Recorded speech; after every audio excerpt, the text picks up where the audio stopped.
All right. Officially 3-0. The big 30. All right. This is the 30 video. This is number 30. So where do I go now since I made it to the 30 mark? And I thought of a cool story that needed to be told. And the story is called, can you believe it? It's called Ice Cream Run. So let's begin the story, and then you can let me know what you think of the story. If you think it's funny, sad, whatever, it's up to you. So let's begin. Okay, basically, it's about a story of two boyfriends being together, living together in the same house. So one night, one of the boyfriends, no name in particular, one boyfriend asked the other boyfriend, "Can you go out and give me some ice cream?" He said, "Sure, I'll go get some ice cream." So he goes out, he goes get the ice cream. So the one boyfriend stays at home, waiting patiently, waiting for his ice cream, waiting for his boyfriend to return. Time flies by. He just keeps looking at the clock, time flies by, so he's just sitting there just waiting for him. So he turns around, and finally, after 6 hours later, his boyfriend returns with no ice cream at all in his hand. He comes in, and the boyfriend asks him, "What took you so long?" I'm like, "The store is like down the street. There's like two stores open 24 hours a day. What took you so long?" Well, he's like, "Well, they was closed, or he made up some shit they lied. There was no ice cream." He's like, "Oh, okay." The one boy's like, "Oh, okay.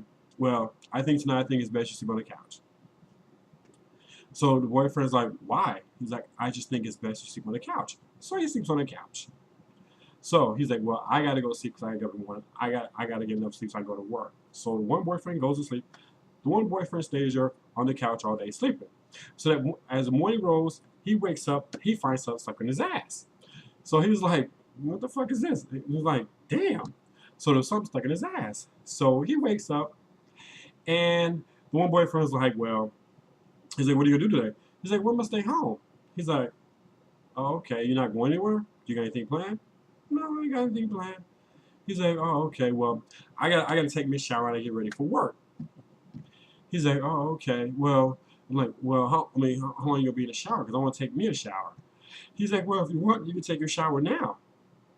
So the boyfriend said, "Okay, I'll take my shower now." So the one boyfriend, he had like a scheme up his plan. So he takes all the little mini cams that he bought and purchased, and he put them all around his house. He put them all around the apartment, and he puts them where his boyfriend couldn't find them or whatever. So his boyfriend gets out. He's like, "Okay, you can go in now." He's like, "Did you save me some hot water?" "Yeah, baby, I saved you some hot water." So now boyfriend goes in and starts taking a shower. So he's clean and water running down him or whatever. So the boyfriend's not knowing anything what's going on. So the boyfriend gets out and is like, since you're not gonna be home, I'm gonna call you and I'm gonna text you later while I'm at work. He's like, "Oh, that's fine, that's cool." So he leaves and goes to work. So the boyfriend's there, not doing nothing, whatever. So like a few hours later, the boyfriend calls him, calls him and say, "Hey, baby, what are you doing?" "Oh, I'm not doing anything. I'm just sitting here, just watching TV right now, just relaxing." "Oh, okay. So you ain't going nowhere? You ain't doing nothing?" "Oh, no. I'm just, like I said, I'm just sitting here, not doing anything."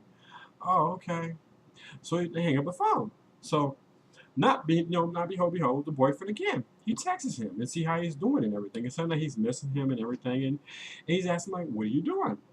He's like, "Oh, I'm not doing anything," and the words in the text is getting all fucked up and mixed up or whatever. So anyway, so he's like, "Well, I've got a few more hours before I get off work before I come home." He's like, "Oh, okay, well, I'll see you in here." I'm like, "Okay." So the boyfriend at the apartment, he's gone, relaxing, watch TV, doing whatever. So the boyfriend gets home and he's like, "Oh, so you ain't going nowhere? You can do nothing?" "No, I can do nothing." "Oh, okay. Well," he's like, "Well, I'm gonna go in the room real quick and I'll be out." He's like, "Oh, okay, man." So the boyfriend goes in the room, he logs onto his computer, and he types into his website where all this footage is at. So he looks on the footage and he's watching the footage and all this footage, and he's like, he can't believe what the fuck he's seeing. And he's like, "I thought he didn't go nowhere. I thought he didn't do nothing. I mean, he did a lot of shit within that time frame of me at work. I'm like, I can't believe this. The little fucking lying bastard." So he goes, he takes off all his work clothes, and he put on all these regular clothes, gym shoes, whatever, he puts them all on, and he goes to the bathroom, and he goes and gets some Vaseline or whatever, and he rubs the Vaseline on his face. So he goes in the kitchen, he sees this nice little iron skillet. So he grabs this nice little iron skillet that's easy and flexible, whatever, So basically, he's like, I'm telling myself, well, you know what? Today, I'm gonna be country and ghetto. You know, country and ghetto. So he goes to the motherfucking living room. He sits down. He's like, I got some few questions I want to ask you, baby. He's like, what? He's like, you sure you ain't went nowhere? Yeah, I'm positive I ain't go nowhere. So he's like, bang, hit him upside the head. He's like, what was that for? What are you doing? I'm just asking you some questions. And every time I ask you a question, it's like, what? You hit me over the head with an iron skillet? I'm like, don't you worry about the skillet. I'm asking you a question. So be honest with me. So he asked him again, did you go anywhere? Did you do anything? No. Bang. So he hit him again over the head with the iron skillet again. So he's like, what the hell is this, baby? What the hell are you doing? I'm like, so you sure? Are you positive? You're not lying to me that you ain't have no way over here, that you ain't do anything while I was going at work. When I even called you or texted you and asked you what you was doing. I'm positive. Bang. So he hit him again for the third time. He's like, what the hell is this? Well, what the hell is this? This is called being country and ghetto, for one. And number one, you know what? Since you want to lie to me and not be honest with me right now, you got to go. You got to get out. What? Leave and get out. And don't ever worry about coming back to my motherfucking place. I thought it was our place. No, no, no. Since you want to lie to me, you need to get out because it don't take that motherfucking long, 6 hours, to go get me some motherfucking ice cream. So I advise you to get your shit and get out. So the boyfriend leaves and goes. So so he goes and puts the iron skillet down, and he calls all his little friends and girlfriends, whatever, and say, "Hey, you want to go out? You want to go out to a bar or club or something?" They was like, I thought you were struggling with money and shit. I'm like, not this week. I'm doing actually kind of nice this week. So he gets dressed. He takes another shower, whatever. He gets all freshed up, whatever. He goes out and meets his posse and shit. You know, his boy and his girls, you know, friends or whatever, and go hang out in this bar and shit. And they start getting fucked up, and he started telling this whole fucking story and shit about what's going on or whatever.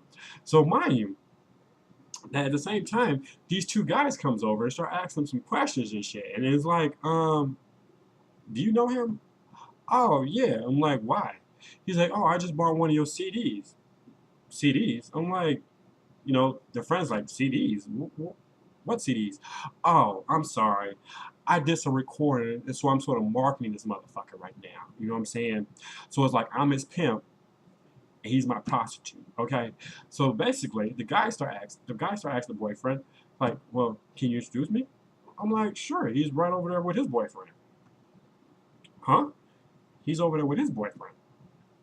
So the two guys walks over and strolls over and say, "Hello, how you doing?" I'm not hoping I'm interrupting anything. He's like, "No." Do you know them? No. So he tells his boyfriend he doesn't know them. She's like, "Well, what are you doing?" I'm like, "What do you want?" Oh, the gentleman over there told me that you a prostitute and he's your pimp and we can get together. Really? Uh, why the fuck we say that for? Oh well, he's been marketing this CD around here all day long, and it's pretty kind of juicy. So that's the reason why I came over and we wanted to talk to you. He's like, so you've been fucking cheating on me? No. Well, I want to see this motherfucking CD. Oh, well, they playing it over there. Well, you guys can stay here with him. I'm gonna go check out the CD. So the boyfriend gets up and goes over and watches the CD. So he's like, so are you serious? Yeah, they're marketing all around this fucking place in here. I mean, he's like making a killing money off the shit, man. I'm like, okay. So he's like, what are you going around here telling people that you're my pimp and I'm your prostitute? I'm like, well, it's like this. You know that banging around your motherfucking head? He's like, yeah. Did you forget something? No. Oh, really? Yeah. Well, it's like this. Payback's a bitch.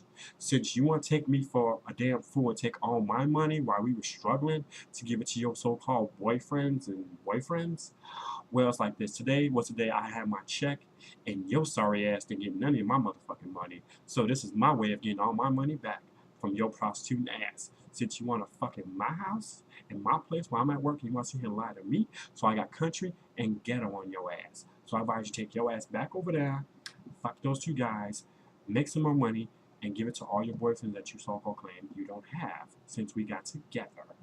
So So turn your little prostitute ass around and go back over there. So the boyfriend comes back from watching the video. And he's like, I should fucking knock the fuck out of you. So you so-called claim that I was the only one for you, and you run around fucking everybody? And then the guy on the fucking video is what, your boyfriend as well? You know what? You get what you fucking deserve. So I hope the gentleman who did all this gets what he wants, and you get what the fuck you deserve. We ain't got shit to say. Baby, don't fucking baby me. You guys, you want them? Have fucking fun. I'm out of here. So the gentlemen are still sitting there trying to talk to him. He's like, well, I don't want nothing to do with you guys.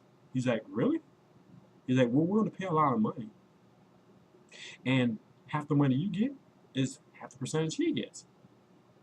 Are you joking? No, because he's your pimp and you his prostitute. So what are you going to do now?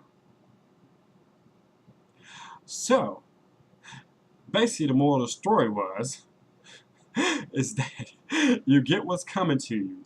So my advice to you is don't think that you're going to get away with a lot of shit, especially when you're dealing with a country ghetto-ass nigga. Because basically, you walked outside and you ain't getting no money.